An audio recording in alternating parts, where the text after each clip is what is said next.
In today's video, I'm going to show you exactly how to add a browser source to OBS Studio step by step. This is essential if you want to display stream alerts, chat boxes, overlays, donation notifications, or any web-based content directly inside your stream. The best part is, it only takes a few minutes to set up. Make sure you watch until the end so you don't miss the audio and refresh settings that can save you a lot of troubleshooting time. And if this video helps you out, don't forget to like and subscribe for more OBS and streaming tutorials. Now, let's get started. First, open OBS Studio on your computer. Once OBS is open, look at the bottom section of the screen where you see the Sources dock. This is where you add everything that appears in your stream, including your camera, game capture, images, and of course, browser sources. Inside the Sources dock, click the plus icon. This opens a list of all available source types you can add to your scene. From this list, select Browser. If you don't immediately see it, scroll through the list and you'll find it there. Click on Browser to continue. Now you'll be asked to create or select a source. Make sure Create New is selected, then give your browser source a clear name.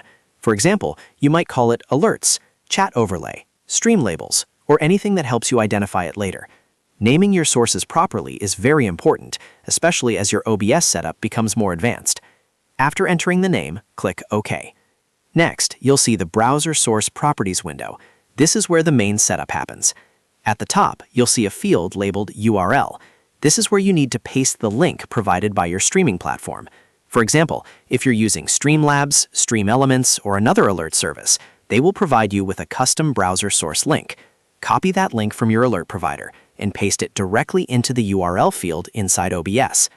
Now, let's configure the width and height. For most full-screen overlays, you'll want to set the width to 1920 and the height to 1080. This matches a standard 1080p canvas size in OBS. If your stream resolution is different, for example 1280 by 720, then you should match those dimensions instead.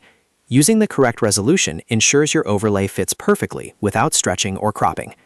Below that, you'll see several additional options. One important setting is Control Audio via OBS.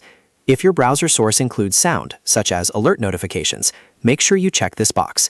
Enabling this option allows you to control the volume directly from the OBS audio mixer.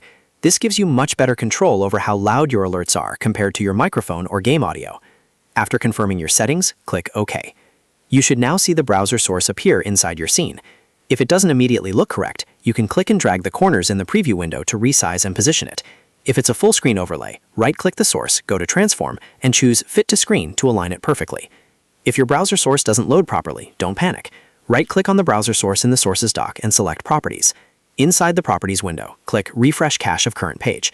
This forces OBS to reload the browser content and often fixes loading issues instantly. If needed, you can also double-check that the URL is pasted correctly. And that's it. You've successfully added a browser source to OBS Studio. This simple feature unlocks powerful customization options for your streams, from animated alerts to live chat displays and dynamic overlays. If you found this tutorial helpful, make sure to hit that like button and subscribe to the channel for more step-by-step OBS guides. Thanks for watching, and I'll see you in the next video.